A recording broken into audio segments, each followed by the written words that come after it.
Hello everyone, welcome to E Anand and today we are going to start chapter number 3 what is government। तो इस chapter में हम जानेंगे कि government क्या होती है और गवर्नमेंट हमारी सोसाइटी में क्या एक इम्पोर्टेंट रोल प्ले करती है और हमारी गवर्नमेंट क्या क्या हमारे लिए काम करती है। चलिए शुरू करते हैं।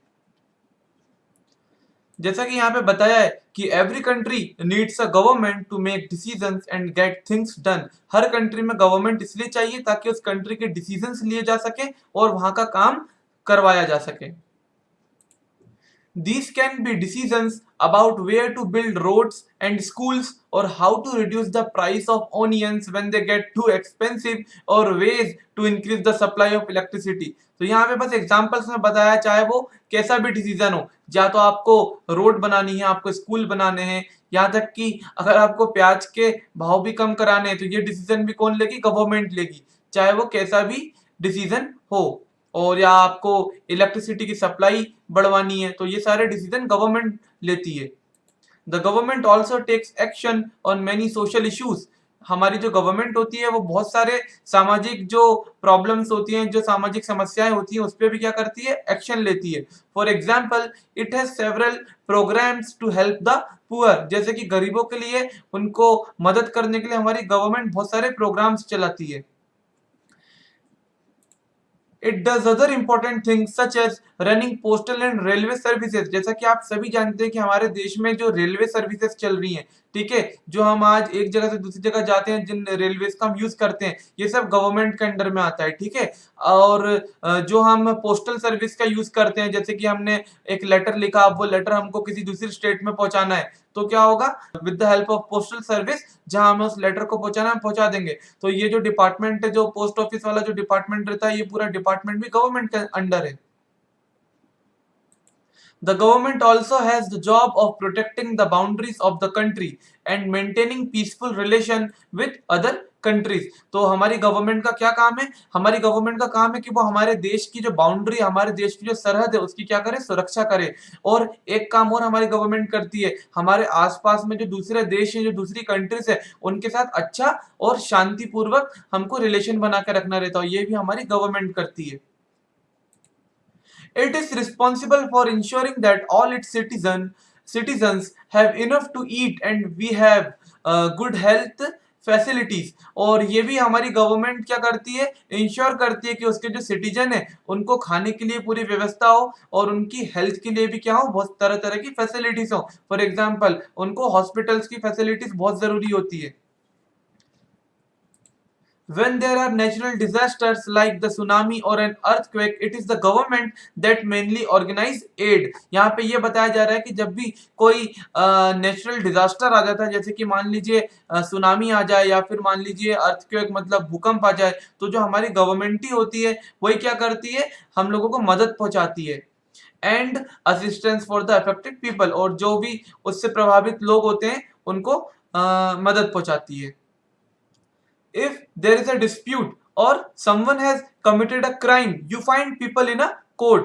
Court are also part of the government. तो यहाँ पे कोर्ट्स के बारे में बताया गया है कि अगर किसी भी आदमी का किसी से झगड़ा हो जाए या फिर कोई कोई क्राइम एक्टिविटी में पार्ट ले ले या कोई कोई गुनाह कर दे, तो क्या होता है? उन लोगों को कोर्ट में जाना पड़ता है। और कोर्ट क्या होते हैं? कोर्ट जो होते हैं वो भी हमारी गवर्नमेंट का पार्ट होते हैं, जहाँ पे उनके क्राइम के अकॉर्डिंग उनको क्या दी जाती है? उनको पनिशमेंट दी जाती है।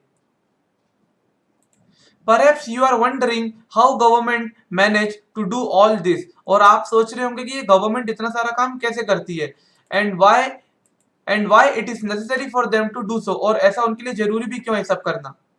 देखते हैं आगे।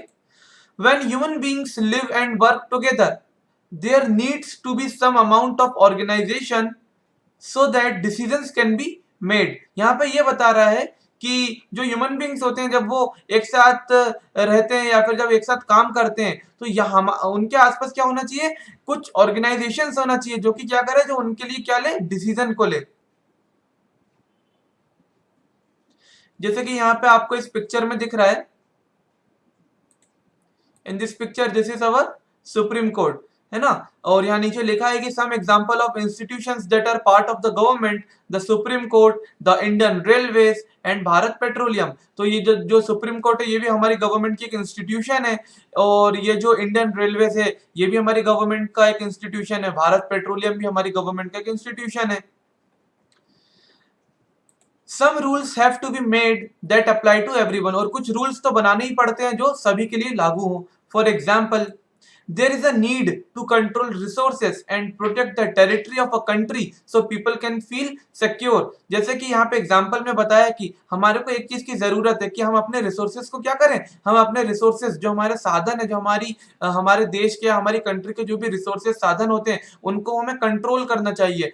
And protect the territory of a country, और हमारी कंट्री की जो टेरिटरी, हमारी कंट्री का जो भी एरिया है उसको प्रोटेक्ट करना चाहिए। So people can feel secure, ताकि हमारी कंट्री के लोग सिक्योर फील कर सकें।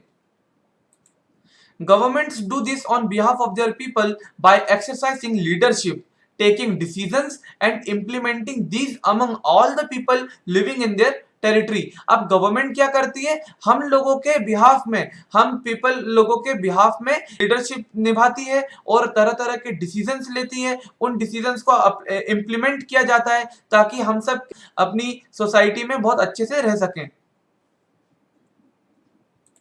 लेवल्स ऑफ गवर्नमेंट, अब हम जानेंगे गवर्नमेंट कितने लेवल की होती है।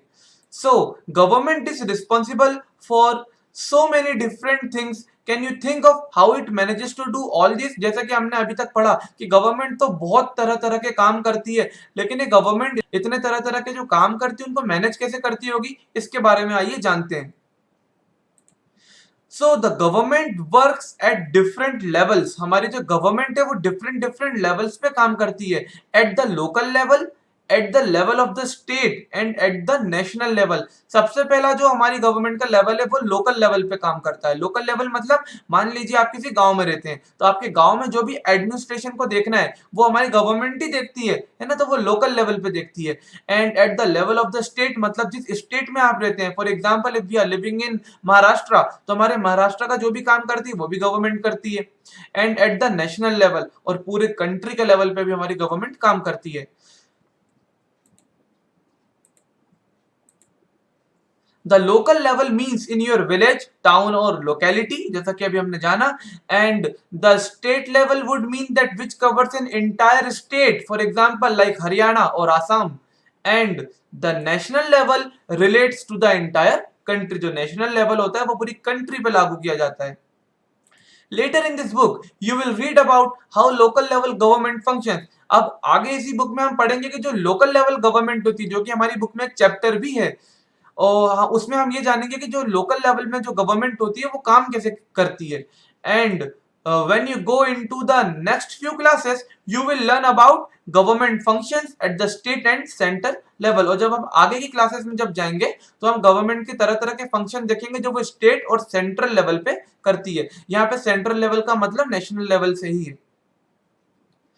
ये देखिए यहाँ पे इस डायग्राम में जैसे दिखाया है कि ये है नेशनल लेवल, और ये आपको यहाँ पे हमारी कंट्री का मैप, हमारी कंट्री का स्केच ये देखिए, ये मैं हाईलाइट कर रहा हूँ, दिख रहा है, ठीक है। तो नेशनल लेवल में हम हमारी पूरी कंट्री की बात कर रहे हैं, ठीक है। आप देखिए इस वाले डायग्राम में, आप देखिए ये हमारे को जो मैप में दिखाया है ये हमारे इंडिया है, और ये स्टेट लेवल का मैप है, ये स्टेट लेवल का मैप है। और यहाँ पे आपको अलग अलग स्टेट्स की बाउंड्रीज दिख रही होगी। For example Jammu and Kashmir, Rajasthan, Uttar Pradesh, Madhya Pradesh, Gujarat, Maharashtra, Andhra Pradesh, ठीक है। और यहाँ पे जो जम्मू कश्मीर है ये अब एक्चुअली में जम्मू कश्मीर से लद्दाख जो हमारी एक नई स्टेट, नई यूनियन टेरिटरी बनी है वो अलग हो गई है, और जम्मू एंड कश्मीर अब हमारी यूनियन टेरिटरी है, ये पहले हमारी स्टेट हुआ करती थी।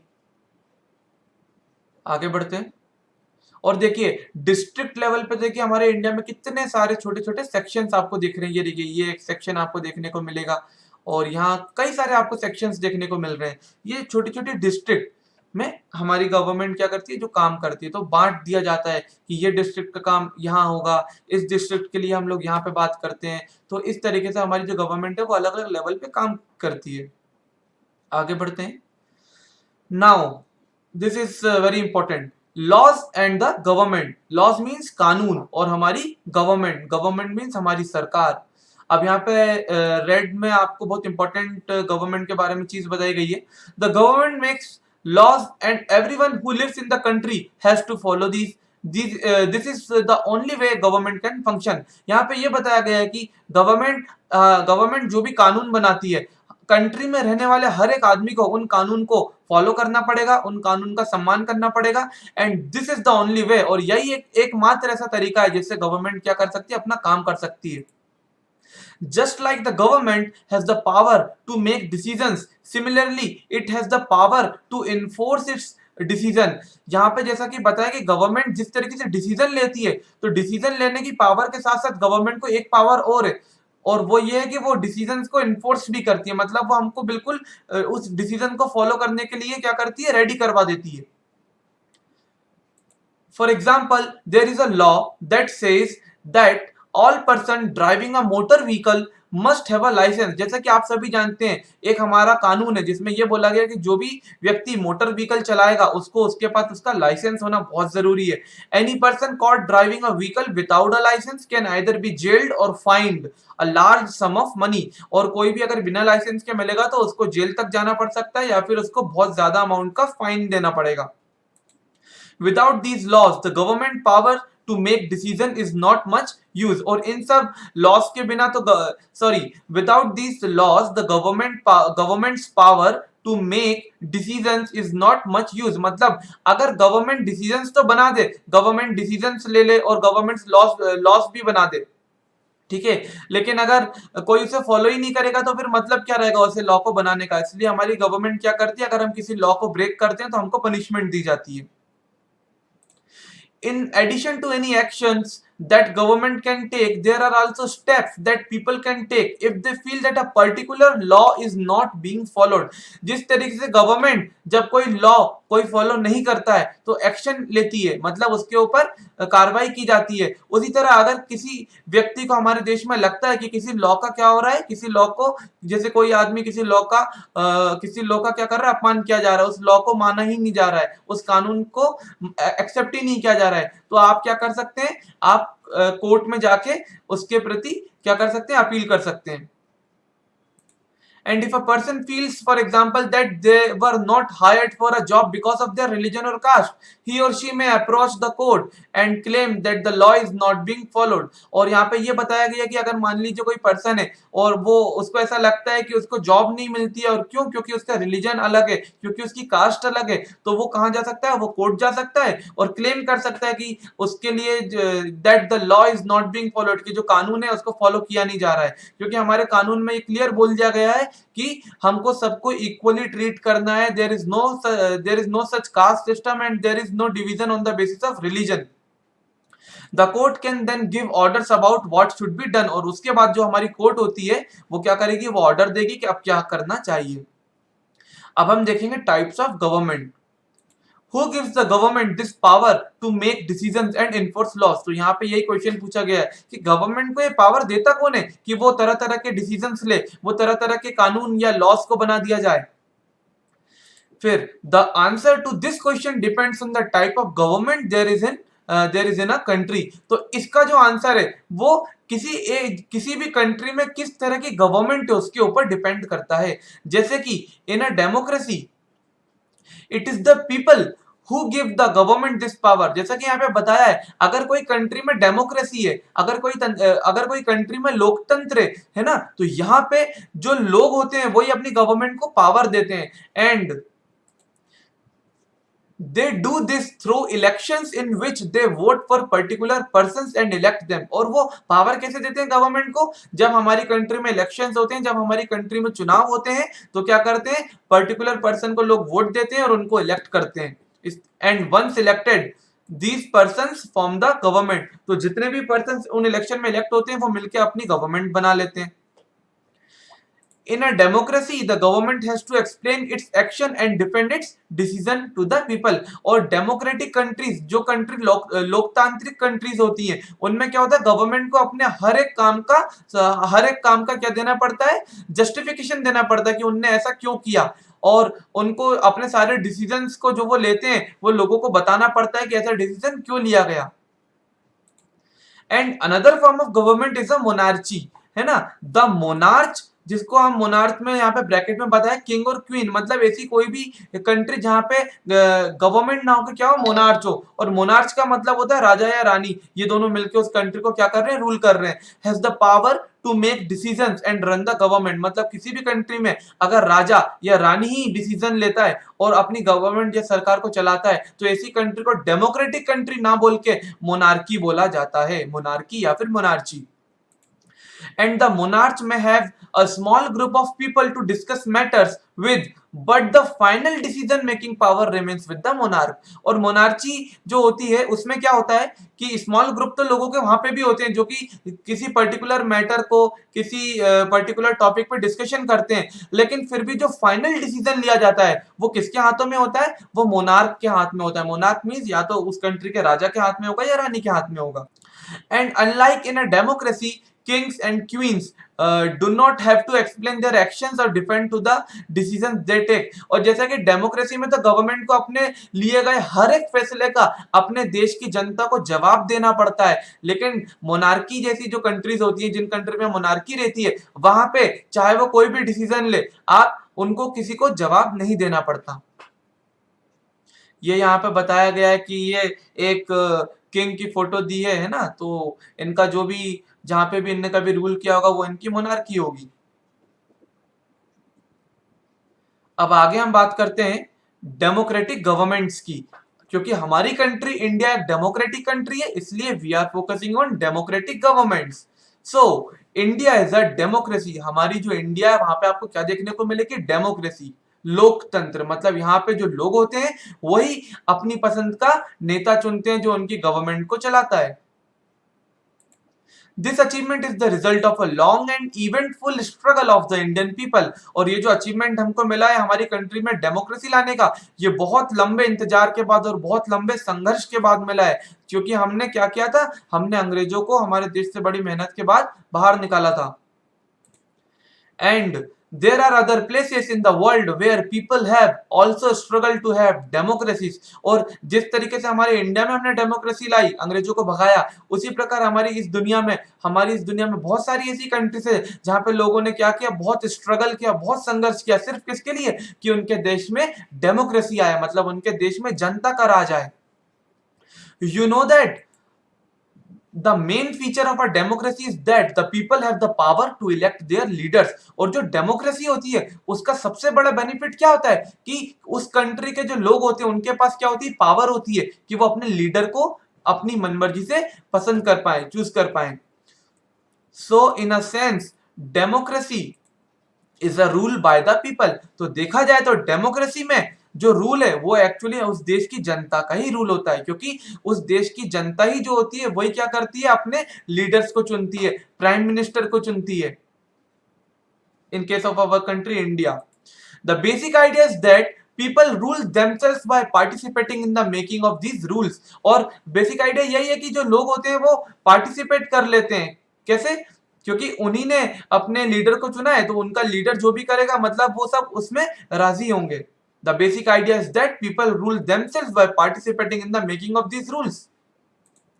Democratic government in our times are usually referred to as representative democracies. और हमारी डेमोक्रेटिक गवर्नमेंट है वो किस तरह की डेमोक्रेटिक गवर्नमेंट है हमारे इंडिया में, रिप्रेजेंटेटिव डेमोक्रेसीज। मतलब यहाँ पे देखिए आगे बताया है, in a representative democracies people do not participate directly. हमारी जो रिप्रेजेंटेटिव डेमोक्रेसी है इसमें जो हम लोग हैं वो डायरेक्टली पार्ट नहीं लेते हैं, but instead choose their representative through an election process. लेकिन वो अपने प्रतिनिधि जो उनको क्या करे, जो उनको रिप्रेजेंट करेंगे पूरी कंट्री में, ठीक है, उनको क्या करते हैं, एक इलेक्शन की प्रोसेस से पसंद करते हैं।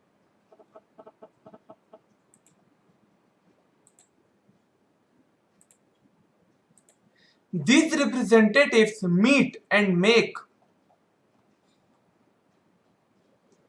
decisions for the entire population। और ये जो रिप्रेजेंटेटिव जो हम लोग चुन के भेजते हैं हमारी गवर्नमेंट में, यही क्या करते हैं, हमारे देश की पूरी पॉपुलेशन के लिए तरह तरह के फैसले लिए जाते हैं, डिसीजंस लेते हैं। और यहाँ पे ऊपर एक बॉक्स में हमको ये बताया गया है कि all over Europe and USA, women and the poor have had to fight for participation in government। एक समय था कि पूरे यूरोप में जितनी भी कंट्रीज हैं, जो हमारा यूनाइटेड स्टेट्स ऑफ अमेरिका है ना, यहाँ पे जो वुमेन्स होती थी और जो गरीब लोग होते थे, उनको गवर्नमेंट में पार्टिसिपेशन के लिए भी बहुत लड़ाई करनी पड़ी। Women's struggle to vote got strengthen during the First World War. और वुमेन लोगों ने जो बोला कि आप हमको वोट करने का अधिकार दो, है ना, और ये कब बहुत अपने पीक पे रहा, इनकी जो ये जो डिमांड थी, ये सबसे ज्यादा कब चली, जब फर्स्ट वर्ल्ड वॉर चल रहा था। And this movement is called the women suffrage movement. यहाँ पे बताया कि ये जो मूवमेंट था पूरा, इसको वुमेन सफरेज मूवमेंट बोला जाता है। और यहाँ पे सफरेज का मतलब होता है राइट टू वोट, मतलब वोट देने का अधिकार, equal to suffrage. And during the war many men were away fighting, and because of this women were called upon to do work that was earlier considered men's work। मतलब यहाँ पे ये बताया गया है कि जब युद्ध चल रहा था, जब फर्स्ट वर्ल्ड वॉर चल रहा था हमारी दुनिया में, तो बहुत सारे जो मेन लोग थे वो कहाँ थे, वो फाइटिंग कर रहे थे, है ना, वो जंग पे थे। तो उनकी जगह जो काम किया जाता था वो कौन करने लगा, वो सारी वुमेन मिलके काम करने लगी, ठीक है। और ये काम पहले कभी मैन लोग मिलके करते थे। तो फिर बाद में बात उठी कि many women began organising and managing different kinds of work, कि यार यहाँ तो बहुत सारी जो वुमेन्स हैं वो मिलके तरह तरह के ऑर्गेनाइजेशन सॉरी तरह तरह का काम कर रही हैं, और तरह तरह के काम को बड़ी आसानी से कर रही हैं। और when people saw this they began to wonder why they had created so many unfair stereotypes about women। और देखिए यहाँ पे वर्ड आ गया स्टीरियोटाइप, जिसको हमने इसके पहले वाले चैप्टर में जाना था। मतलब हमने ऐसा स्टीरियोटाइप क्यों बनाया कि जो वुमेन है वो ये काम नहीं कर सकती, वुमेन सिर्फ घर का काम करेगी या ऐसे ही करेगी, ठीक है। So women began to be seen as being equally capable of making decision। और इसके बाद लोग वुमेन को भी इक्वली कैपेबल मानने लगे कि वो अपने अधिकार कि वो अपने डिसीजंस ले सकती हैं। And the suffragettes demanded the right to vote for all women, and to get their demand heard they changed themselves to railings in the public places। इसी तरीके से जिन जिन लोगों ने जिन लोगों ने भी वुमेन के लिए आवाज उठाई कि भाई उनको वोट का अधिकार दो, उनको सारे अधिकार दो, उनको मेन के बिल्कुल इक्वल करके इक्वल कर दिया जाए, तो उन लोगों को यहाँ पे बोला गया है सफ्रेगेट्स। देखिए यहाँ पे मीनिंग में बता रहा हूं, इसका मतलब होता है a woman seeking the right to vote through organised protest. मतलब वो वुमन जो अपने वोट के अधिकार के लिए क्या करे, विरोध करे या उसके लिए प्रोटेस्ट करे, उसके लिए लड़ाई करे कि आप उसको वोट देने का अधिकार दो। Many suffragettes were imprisoned and went on hunger strikes, and they had to be fed by force। और जो इनमें जो बहुत सारे आंदोलन करता थे, जो कि एक्चुअली में कौन थे, जो कि एक्चुअली में सभी महिलाएं थे, उनको कई बार जेल भेज दिया जाता था, और वो कभी कभी भूख हड़ताल करती थी, और उनको फोर्स भी किया जाता था कि आप ये सब ना करें।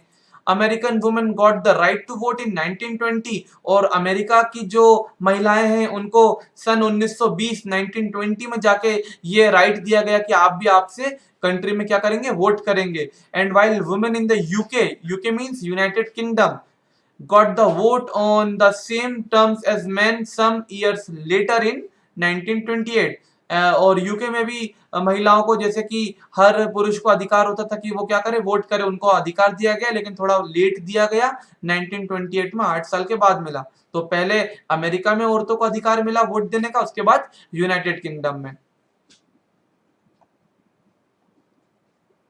And these days a government cannot call itself democratic unless it allows what is known as universal adult franchisee। This means that all adults in the country are allowed to vote।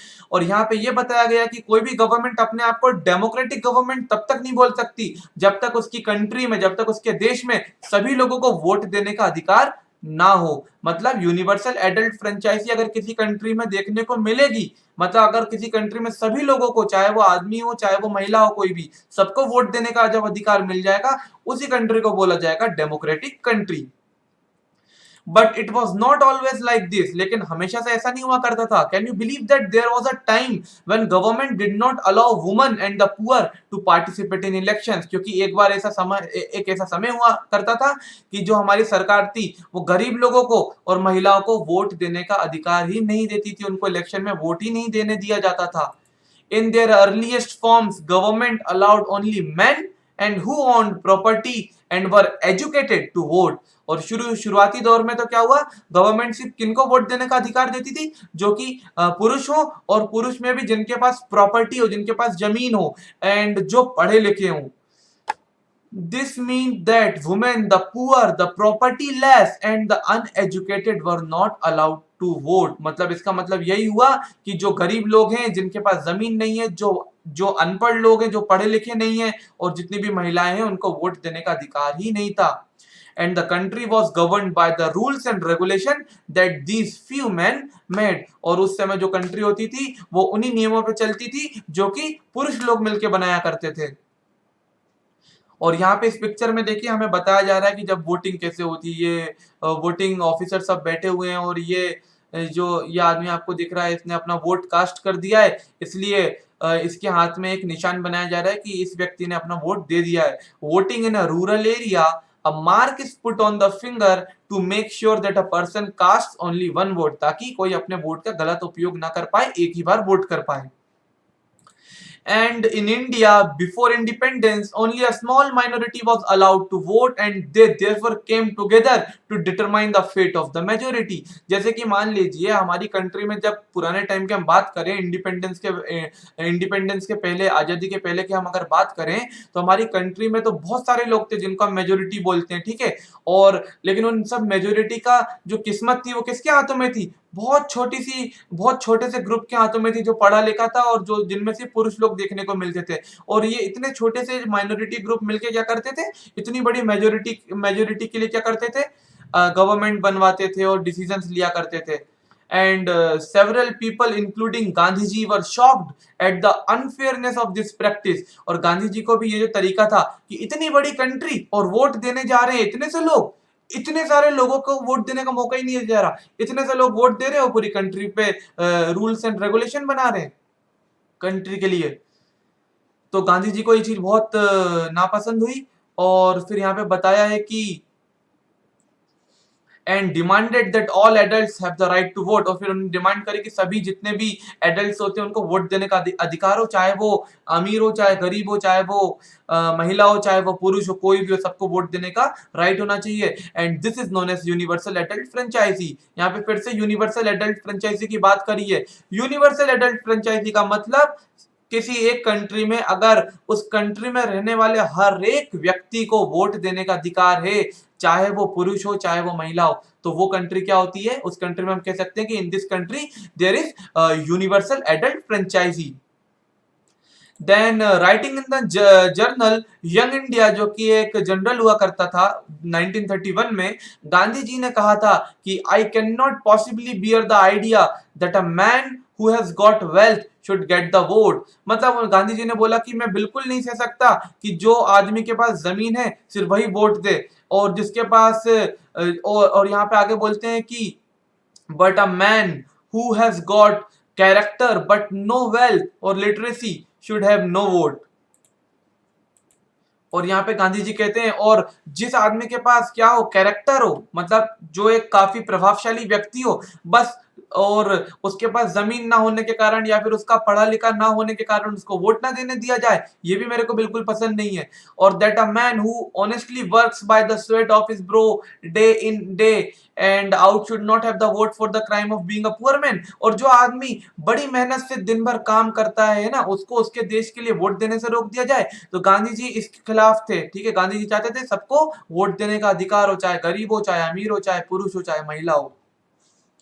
तो इस chapter में हमको यही सब बताया गया कि government क्या होती है, कितने तरह के लेवल्स होते हैं गवर्नमेंट में, जो हमने जाने कि स्टेट लेवल होता है, लोकल लेवल होता है और नेशनल लेवल होता है। और गवर्नमेंट कितने तरह की होती है, तो हमने जाना कि गवर्नमेंट दो तरह की होती है, एक आपकी डेमोक्रेटिक गवर्नमेंट होती है and the other one is the monarchy. Monarchy में अगर कोई राजा है या कोई रानी है तो वही पूरी कंट्री पे रूल करेगा और वो जो भी डिसीजन लेगा उसको किसी को बोलना नहीं पड़ेगा कि मैं तो यही कि मैंने ऐसा क्यों किया। लेकिन डेमोक्रेटिक कंट्री में अगर गवर्नमेंट कोई भी फैसला लेती है तो उसको लोगों को जवाब देना होगा कि उसने ऐसा फैसला क्यों लिया। मतलब वो पूरी पूरी तरीके से इंडिपेंडेंट नहीं होगी वो गवर्नमेंट, उसको लोगों को हर चीज का जवाब देना होगा। तो हमने इस चैप्टर में जाना कि गवर्नमेंट क्या होती है, गवर्नमेंट अपना काम कैसे करती है, कितने तरह की गवर्नमेंट होती है। तो आई होप आप लोगों को ये लेक्चर समझ में आया होगा। अब हम नेक्स्ट लेक्चर में नेक्स्ट चैप्टर को डिस्कस करेंगे। तब तक के लिए take care and please subscribe E Anant.